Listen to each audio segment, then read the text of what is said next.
চলেন আজকে বানাবো নুডলসের ভর্তা। এই তো চুলা ধরিয়ে দিলাম, বসাই দিলাম কড়াই, দিয়ে দিব 2টা টমেটো ধুয়ে দিয়ে দিলাম। এখন এগুলোকে সিদ্ধ করে নিব। টমেটোর ভর্তার জন্য যেভাবে টালা হয় ওইভাবে সেম। টমেটোটা উল্টাই দিব, এক পাশ হয়ে গেছে, উল্টাই দিলে আরেকটা পাশ হয়ে। টমেটো টালা হয়ে গেছে, তো একই করে এর মধ্যে মরিচগুলো টাইলা নিলাম। তো এই তো মরিচগুলো নিয়ে নিলাম, এখন এগুলোকে ব্লেন্ড করে নিব।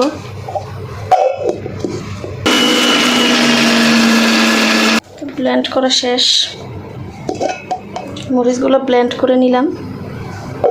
যে একটা প্লেটে নিয়ে নিলাম টমেটো যেই টালা করছিলাম বা সিদ্ধ করছিলাম টমেটোটা চুলায় সেকে, পেঁয়াজ কুচি করে নিচ্ছি, ধনিয়া পাতা কুচি, এক টুকরো লেবু, আর লাগবে নুডলসের যে মশলাগুলো এগুলো আমি কাইটা নিয়ে নিছি। আর এদিকে চুলায় পানি বসাই দিছি, এটা নুডলসটা দিয়ে সিদ্ধ করব। আর এখানে যে মরিচের গুঁড়া করা আছে এগুলো দিয়ে দিব।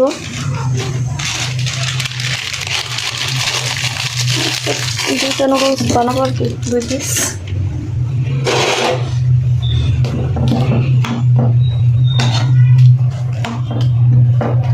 লেবুটা কাটছি, লেবুর যা একটা ঘ্রাণ আসতেছে না, এই লেবুটা একটা গন্ধরাজ লেবু, তো এটাও সাথে দিয়ে দিব। নুডলসটা সিদ্ধ হোক, এদিকে সিদ্ধ হতে হতে আমি এখন যে মানে পিওরটা পেস্টটা নুডলসের জন্য তৈরি করব। তো প্রথমে পেঁয়াজগুলোকে একটু এভাবে হাত দিয়ে একটু কষলাই নিব।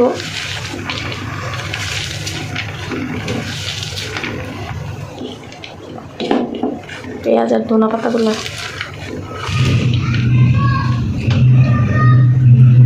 তারপরে এই তো টমেটোর এখন যে উপরের খোসাটাকে ফেলে দিব।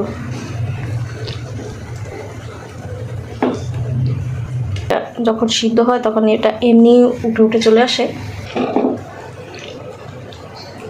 টমেটোকে গালাই নিব,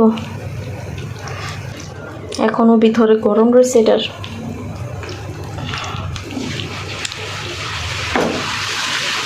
এই শুকনা মরিচের গুঁড়াটা ছিল, মরিচের গুঁড়াটা দিয়ে দিব, পুরাটাই দিয়ে দিব, কারণ ঝাল ঝাল খাবো তো।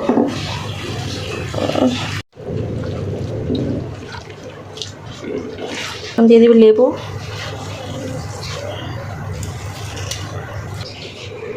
লেবু সুন্দর একটা ঘ্রাণ চলে আসছে।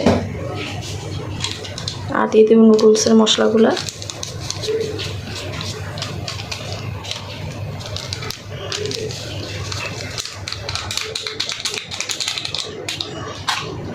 দিয়ে দিলাম, দিয়ে আবার মিক্সার করব। তো সামান্য একটু লবণও নিয়ে নিলাম, লবণটা দেওয়া লাগবে, লেবুর রস দিছি, তারপর টমেটো দিছি, এই জন্য লেবুটাও মানে লবণগুলোও দিতে হবে, লবণটাও দিলাম। রসটাও সিদ্ধ হয়ে গেছে, এখন এটা উঠাই নেব,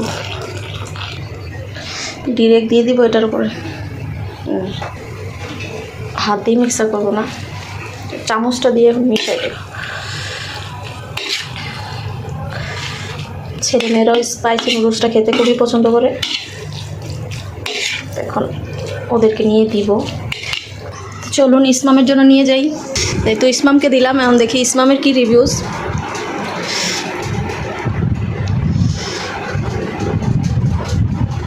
This is so good. মজা হয়েছে? Yes. এখন কি এতটুকু চলবো না আরও লাগবো? More. মোর than. আর হবে না।